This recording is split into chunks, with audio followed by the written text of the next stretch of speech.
Hey guys, so I am back from holidays and it feels like in the Qubic world, it feels like years have passed. So much has gone on in the last week and a half or 2 weeks that I'm sure some of you guys are aware of and some things that you guys mightn't be aware of. And I'm going to share all of those details with you in this video and there's some really exciting things happening on the horizon and happening with Qubic right now.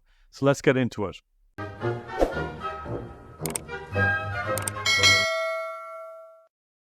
Okay, guys, so yeah, it's good to be back from holidays. I'd love to say I'm rested, but I have that thing where I feel like I need another holiday after my holiday. And excuse me if I'm not completely in flow here in this video because it's hard to get back into videos. Even after a week and a half, it feels like I'm completely out of the swing of this. But I've got loads of news for you on the Qubic front. I'm probably going to break it into a few videos over the next week. There's a lot of stuff I have to catch up with on myself, but so much happened. It's only when you step out of the Qubic world for a few days that you realize how much happens and how quickly things are moving. I've been trying to keep track of what's going on as I've been on my holidays, and every day I wanted to make a video because I'm like, oh God, I'd love people to see, to hear about this, and I'm worried that I'm going to forget about some things that were important that I wanted to share. But I'm going to share some stuff in this first video, and then as the week goes on, I'll share more of the updates and get back into the swing of things and get caught up. So yeah, let's go to the first thing. Anyway, so let's talk about Qubic listings. Okay, so we know that Qubic listed on Gate.io, and I just thought this was worth sharing from Crypto Clause. And I'm going to talk about the Qubic price in just a second as well. But he just happened to say the Qubic listing on Gate.io is bullish as fuck. People who complain don't understand that the results of a centralized exchange listing are not seen immediately after listing. What matters is that Qubic is now available to a larger audience of investors, and Qubic is positioning itself for this bull run. I'll talk about that more in a second, but really, really important point to see the bigger picture of this. Then Qubic, and I couldn't find all these, and I didn't bother sifting through, but it's been listed on a lot more centralized exchanges since the Gate.io listing, and the floodgates are basically kind of opening now. I think it might have been listed on 6, but I'm not 100% sure. I can't remember, but it was, for example, listed on this one, HIBT. I know it was also listed on Bitcan. And then Tommy Does Crypto shared a great point here, and he said, here's why 8 more central exchange listings, including Binance and OKX, are in the very near future for Qubic. And he mentioned that today's Bitcan listing is one piece in a much, much larger puzzle.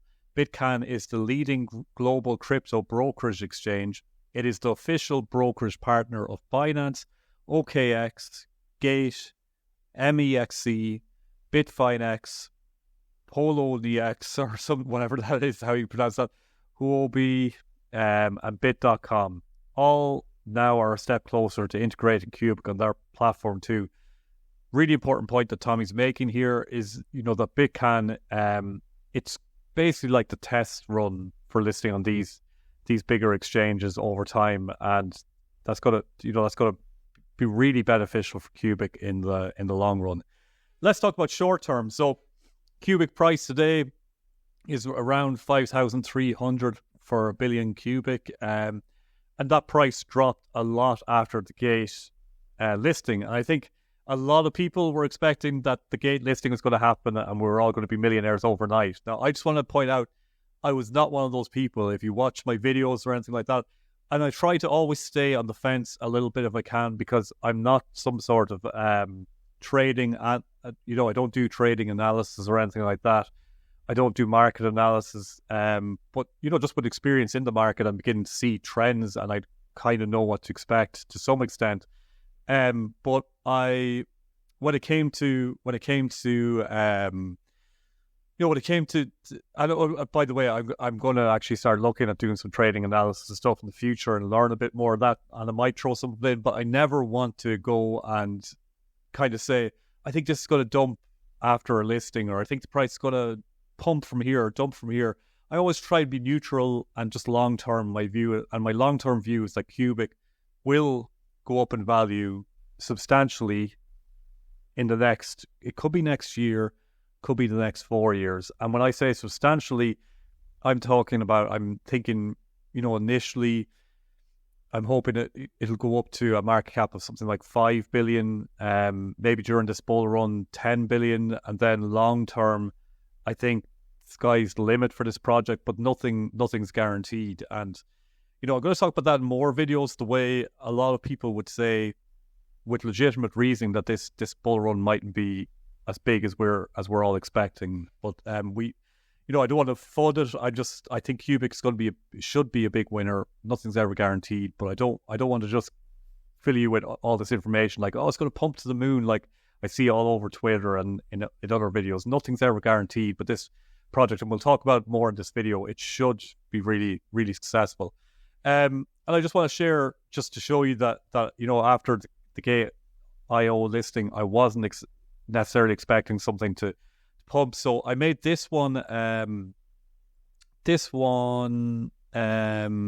before.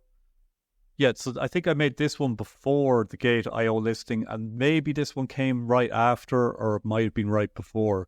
But I just said that I was, just referencing someone else's post, and I said that I expected that Gate IO listing won't instantly have a huge impact on the Qubic price. The pump we saw this week was probably the pump, and the actual listing probably won't have a massive effect. So what I was saying here is that, the price of Qubic pumped in anticipation of this Gate IO listing, and what I was saying is that was probably the pump for the Gate IO listing, and there wasn't going to be some huge pump straight afterwards. And then I said, well, I hope it's different with Qubic, because I always hope. And then I said, timing is everything. And I don't think the time of Qubic's developments are a coincidence. So I want to break that down in a second. But basically, I didn't want to go into saying that I thought that the price of Qubic might dump after the Gate IO listing, because I don't want to start footing a project that I really like. And I don't want to be making people buy or sell Qubic based on what I'm saying, on short-term analysis anyway. But generally, the way it looks is when a project pumps before a listing, it's generally because people are buying it to sell it when the listing happens. They know that people are going to be interested in buying it, so they all sell it the minute the good news happens. So they buy before the good news, and then when the actual event happens, they sell. And that's the way things go. Probably once we all start catching on to that, then these market manipulators will flip, because they're always one step ahead of you. So then they'll do the opposite of what you're expecting to do. So generally, the opposite often happens of what you expect to happen. And once the whole market starts expecting things like dumping prices after listings, market manipulators are going to do the opposite. So it's really, really hard to keep ahead of things, and that's why I don't like to make predictions on short-term time frames anyway, because I'm just not skilled enough to do that, and there's very few people in the world who are. But there's some on Twitter that I think are pretty accurate. And then I just said here at the end that timing is everything, and I don't think the timing of Qubic developments are a coincidence. And that's the big one that I think is important, is the creator of Qubic, Sergey Ivancheglo, has had huge pumps on his previous projects.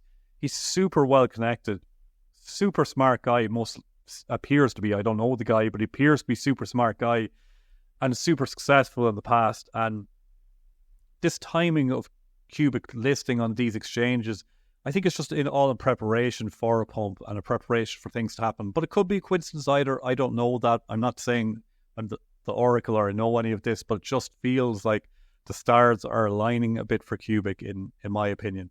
And then this is a post I made, after, or maybe it was before, I can't remember, but it was around that time. But I think it was probably just shortly after the listing when the price dumped a bit. And I said, generally with crypto, the opposite of what is expected will happen short term. Gate IO listing happening, we all get excited and expect a pump. Savvy investors expect us to think this way, so they buy weeks before the listing. Then when everyone is excited and buying the crypto for the pump, they sell. But then I ended by saying long-term Qubic will perform, short-term dumps aren't a big deal. I want to maybe change that a little bit there and say I think long-term Qubic will perform. There's no guarantees in anything, but I think it looks like a good winner. That's important. Most important thing is Qubic price is still up when you take in consideration before the Gate IO listing. It's just trending with the market. And, I expect it to grow a lot in value soon. And let's see how that goes. Then this is just something that I thought was interesting is this person here, a really good Twitter account to follow. I do not want to try and pronounce their name here, but we'll just say Mr. Herman. There's something to be said about someone who always speaks their mind. You always know where they're coming from. Look at all the corruption in government and large corporations. They are all formal and politically correct to your face, but behind closed doors, they are shady as fuck. CFB tells it like it is, right to your face. You can like it or not, but you always know where he's coming from. And then this is just a quote from CFB, because people were basically giving out about this, the Qubic core developer or initial creator. People were just unhappy with how direct he was in some of his comments. And he responded by just saying, Warren Buffett style is indeed cool and classy, tuxedos, cigars, limousines, but I prefer Elon Musk's one. Say what you think, ride a bike and enjoy life. And I agree, I like CFB's approach, but then again, he's got his own driving forces. He's not above trying to manipulate things, manipulate the way people think. You can't believe everything he says either, but I enjoy his approach more. I think he's more real of a person in the way he interacts with everyone, rather than having overly thought out professional responses that are probably written by a team for him. He just responds whatever way he wants to comments, and I enjoy that. I enjoy that about him. I don't know is that good for price or anything, but I enjoyed that about the guy. On to some of the most fun news. So as we're seeing, so the American election run is in full swing right now, and we've got like our two. I'm in Ireland. I don't care, even though America probably will mess up the rest of the world if we at some point. But more than they have, maybe. Ireland's a mess as well. So I'm not just having to go in America, but the two shining lights for people to vote for appear to be like Donald Trump and Joe Biden, and it's just so funny to see the stuff they're coming out with. I saw Joe Biden today is all about making marijuana, making it more accessible and stuff like that. Like, he didn't care about it. I imagine, I don't know, I'm not big into politics, but I imagine he didn't care about it a few weeks ago, and now all of a sudden he's like, marijuana for everyone. He's, take the power away from those powerful corporations and give them back to the regular Joe. Not in my watch are the regular working people going to get screwed over by these big corporations. That's sort of kind of rhetoric you're hearing from Joe Biden, which is just funny because, they're just, it's going to be just, I'm sure it's the world. I'm sure people are getting, are getting used to this and expect it now, or they can see it. But I guess a lot of people don't, because it seems, these guys don't do it for any reason other than that they know it works, but they just tell people what they want to hear. Overpromise, underdeliver. That's kind of the approach that they have. But anyway, Trump's funniest one, and I just said, isn't he supposed to be in jail? I know a lot of Trump supporters won't like me saying that, I guess, but whatever. And does anyone think he will support crypto if he gets back in office? He's just working with a clever marketing team, and their angle is be opposed to your opposition's views. America is full of crypto investors, and they're an easy vote for Trump, is what I'm saying. And just in, Donald Trump says he's fine with crypto and makes fun of Joe Biden for not knowing what it is. If you're in favor of crypto, you better vote for Trump. Just correct me if I'm wrong, but do I not remember like a year ago or 2 years ago or only recently Trump being so against crypto? Maybe I'm wrong about that, but he's just buying votes basically anyway, and that's the game. They're all so crooked, and that's just the game of it. So then I was just made a post then. It's, even though I've been on holidays, I've been trying to make some posts on Twitter for anyone that's following me over there, just to keep people in the loop. And I've been sharing big posts, just sharing, what I see. And I'll probably actually end up doing more of that, because it's great just to be a source of information for people. Share the odd long post, but just share what you see happening. And that's what I'm going to try and keep doing with this YouTube channel. Just be a news reporter and keep you guys up to date with what's going on. You can just come to one central source and see everything that's going on that I see. But anyway, so this was my last match. So some the game that's been released on Qubic, being developed, as far as I know, by Sergei Ivancheglo or Come From Beyond and his team. And Sergei Ivancheglo, as far as I know, was a games developer. So when I saw this, I guess I was a little bit disappointed by how it looked. But I made a comment then, if the finished version of my last match looks like this, then it's pretty crap. But it shows that games can be built on the Qubic network, which that for me was really bullish. Just to see that games can be built on this network and be part of this ecosystem, and hopefully a lot more games will be brought about. And then I also made the point that if you can earn Qubic by playing, then that's a big deal. And as far as I know, the in-game currency can be exchanged for Qubic. I'm not sure how much Qubic could actually get out of it, but that's pretty cool. But then Come From Beyond made a comment and just said, it's just a prototype using default assets from UE5. We made it public for the Qubic community to help us stress test some technical subsystems.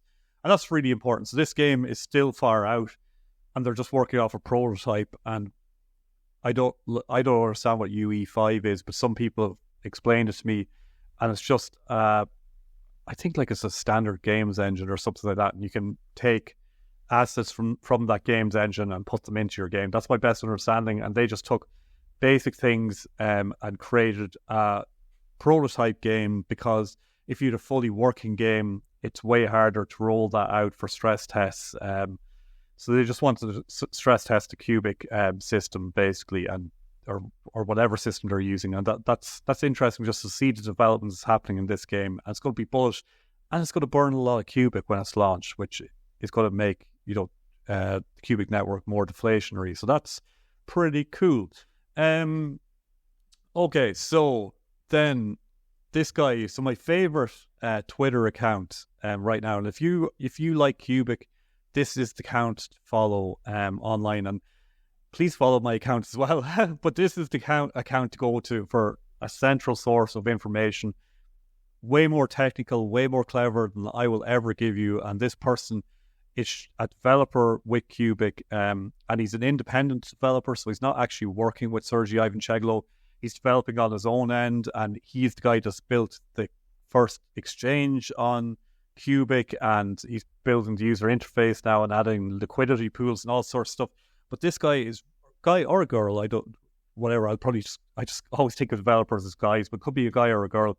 But they have been really active in answering questions about Qubic and answering FUD related things and sharing what's going on with Qubic. And this was really, really, really crazy and cool what he shared. And this just shows how powerful Qubic network is. He said a community member did, so this is in relation to the airdrops that are happening now on the Qubic network, and they're happening for Q Wallet. For people, I won't be getting that one, that airdrop. A lot of people won't. But if you provided basically money to fund this guy on working on his projects, he's now going to airdrop you a token, and that's one airdrop that's happening. The other one is of the meme coin called CFB. So there's a lot going on. But he just then said that a community member did his own airdrop to 450,000 different addresses. He created his own token and airdropped it. I guess just some random token he just created and airdropped it. The airdrop happened in one tick. Now, important, one tick happens in 5 seconds right now. As far as I know, that's the length of time one tick takes.